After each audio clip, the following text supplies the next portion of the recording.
Part 7. Who the fuck did I marry? So I should have been in recovery at Northside Hospital for about at most an hour and a half. Subsequently, I ended up being in recovery between 3 to 3.5 hours.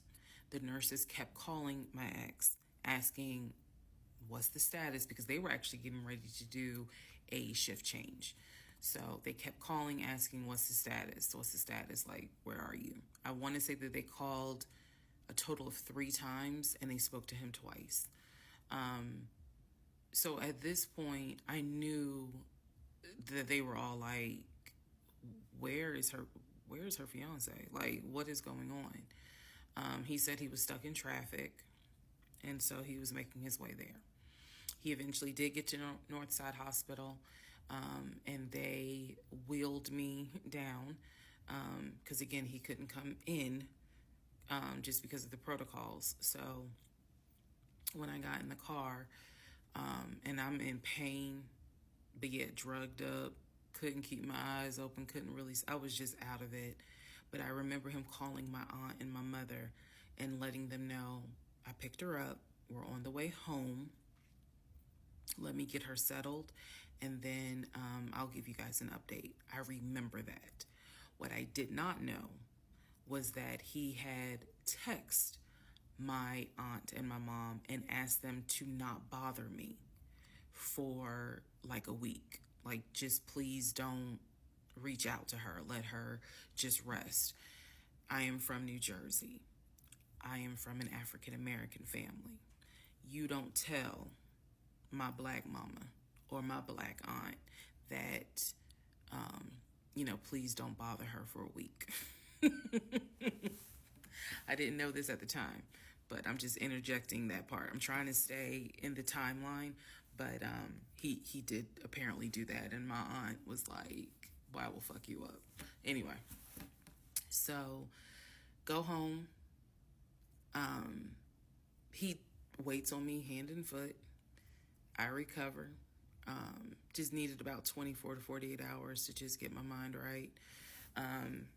During this time, in between when the house in Douglasville fell through, we had not talked about a house.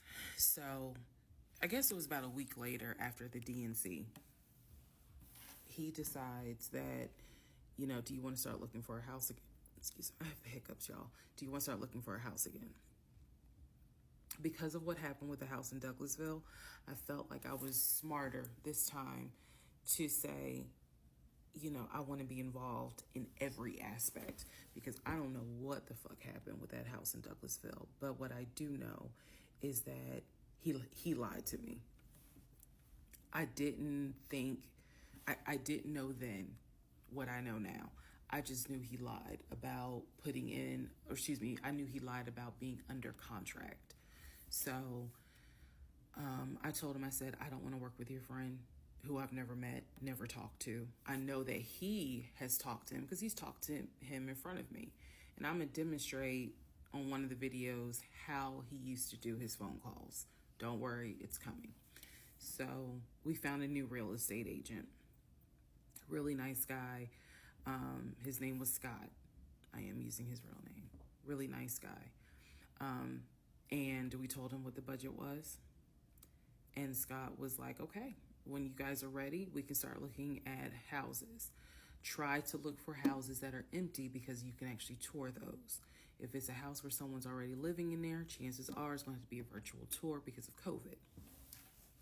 So I found a house that I absolutely, in total, we must have looked at about 15 houses.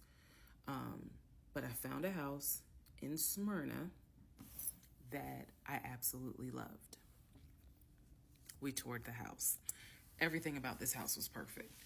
The house was listed for $699,000. It was a brand new construction build. The only issue was that the basement was not finished, and he wanted the basement to be his man cave. Again, I went with him to tour this house, so this was already feeling very different than the situation in Douglasville.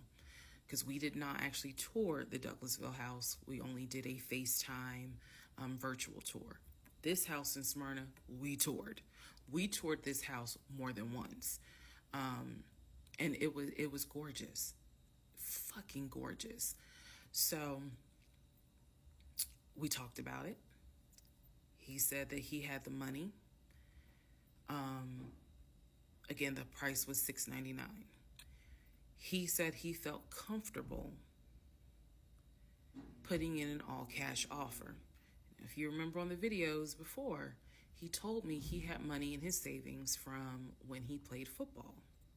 So when he said an all-cash offer, even I knew, you got that kind of money? Like, where you can cut a cashier's check for $699,000? And he told me he did. He had money in savings from when he played football, and he was very comfortable paying all cash for this home. So the real estate agent, Scott, sent over the paperwork. The paperwork was sent in both of our names. It was sent to my email. That was another thing that I changed after Douglasville. Everything gets sent to me, and then I will be sure that he signs it. So he sent it to me. I looked over the offer. We were going to put in an all cash, full price offer with a request to have the basement finished. Also, we were requesting for the seller to give us an answer within 24 hours. We were requesting a quick closing. These are just some of the things I remember. I remember 24 hours, like I didn't want to wait on, y'all think about it. 24 hours, let us know if you're accepting the offer or not. And then also a quick closing because it was a new construction. So we didn't have to wait for the current tenant to move out. We didn't have to do that. So I watched in our bedroom as he pulled it up, because it was a electronic document. He signed his name to the offer for $699,000 cash. He requested again, the seller let us know in 24 hours if they were accepting the offer. So we submitted the offer at around 6 p.m. We were requesting that by 6 p.m. the next day, they let us know if the offer was accepted or not. I watched him sign the offer. I sent the offer back to Scott from my email. All parties had signed. Scott texted us and said, I got it. I'm submitting it. I will let you know what they say. Let's go into part 7. Sorry.